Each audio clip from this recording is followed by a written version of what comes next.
Hello नमस्कार, मी माझ्या गोडताई आणि मैत्रिणींचं माझ्या यूट्यूब चॅनलमध्ये अगदी मनापासून स्वागत करते आणि आजच्या व्हिडिओला सुरुवात करते. मनापासून अगदी हृदयातून आपल्या यूट्यूब फॅमिलीला मनापासून श्री स्वामी समर्थ. आजचा आपला व्हिडिओ असा असणार आहे की श्रीयंत्राविषयी माहिती मी तुम्हाला थोडक्यात सांगणार आहे, तर कृपया व्हिडिओ संपूर्ण बघावा आणि व्हिडिओला लाईक शेअर सबस्क्राईब जरूर करावं.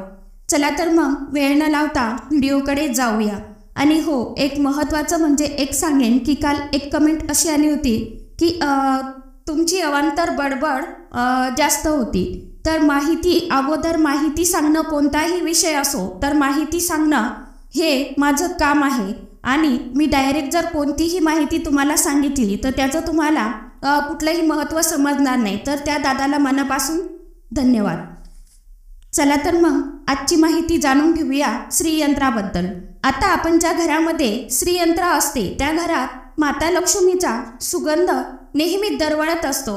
खरं तर हे श्रीयंत्र कसं असायला पाहिजे आणि त्यांची प्रतिष्ठा कशी करावी, त्याचे नियम व नियमानुसार श्रीयंत्राची पूजा कशी करावी, आजच्या व्हिडिओमध्ये माहिती आपण जाणून घेऊया.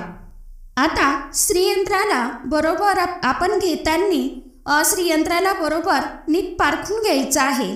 कोणतंही यंत्र आकार, चिन्हे आणि अंक हे कोरून बनवलेले असतात.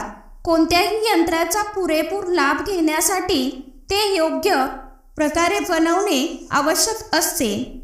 जर आपण आपल्या घरामध्ये श्रीयंत्र स्थापित करणार आहोत तर श्रीयंत्र बरोबर आहे की नाही हे आपल्याला काळजीपूर्वक तपासून घ्यायचं आहे.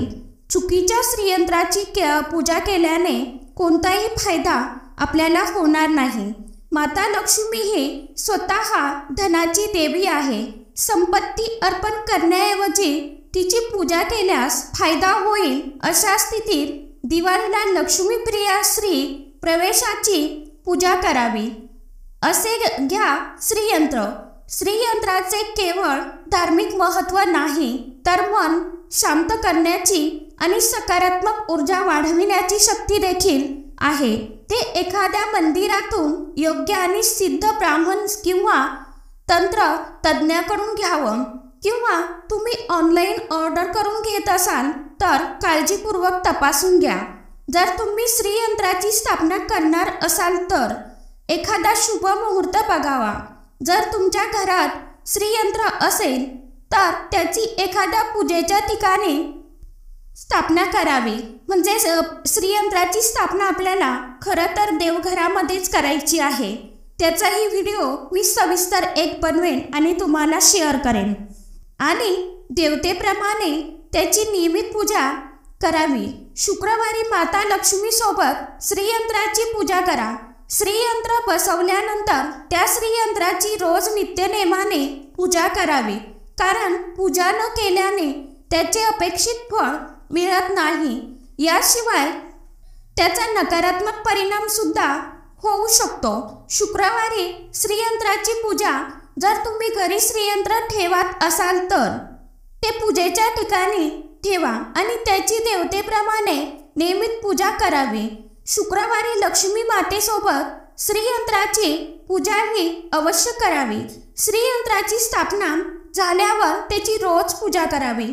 अशी करा श्रीयंत्राची पूजा.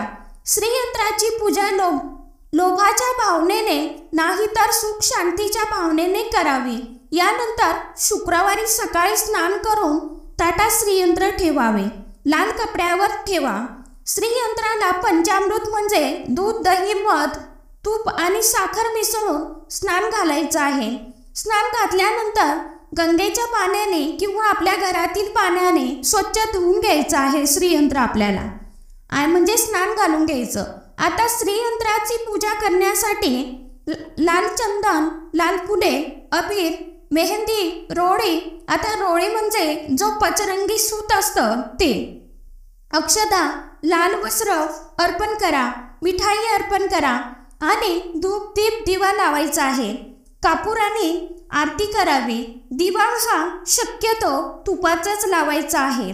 श्रीयंत्रासमोर लक्ष्मी मंत्र, श्री सूक्त किंवा दुर्गा सप्तशतीतील देवीच्या कोणत्याही श्लोकाचा पाठ तुम्हाला करायचा आहे किंवा माता लक्ष्मीचा आवडीचा मंत्र जप तुम्हाला करायचा आहे, तर माता लक्ष्मीचा मंत्र आवडीचा मंत्र म्हणजे कोणता आहे, तर ओम श्रीम श्रीये नमः या मंत्राचं पठण तुम्ही करू शकता किंवा जय माता लक्ष्मी या मंत्राचंही पठण तुम्ही करू शकता। आणि सर्वात खूप छान म्हणजे श्रीमप्रीती मंत्राचं पठण तुम्हाला करायचं आहे। तुम्हाला जो शक्य वाटेल, तुम्हाला जो सोपा वाटेल तो तुम्ही करू शकता। आजच्या व्हिडिओमध्ये इतकीच माहिती होती, कशी वाटली नक्की सांगा आणि व्हिडिओला लाईक शेअर सबस्क्राईब जरूर करत जा।